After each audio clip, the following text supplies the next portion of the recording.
how to block any websites on Chrome in your Android device. In this video, I will guide you step by step. Also, this will be a short, easy, and to the point tutorial. So just remember the channel name Hascree, and make sure to watch till the end. First of all, open up your Chrome browser.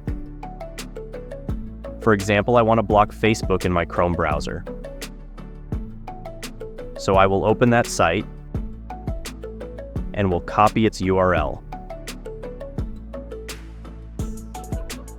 Then tap on these three lines here in the top right corner and we'll tap on Settings.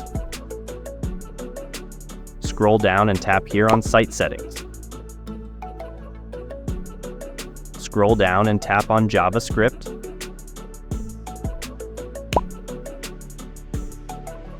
Tap on Add Site Exception and paste here the link of that particular site. Remove these elements and press on Add.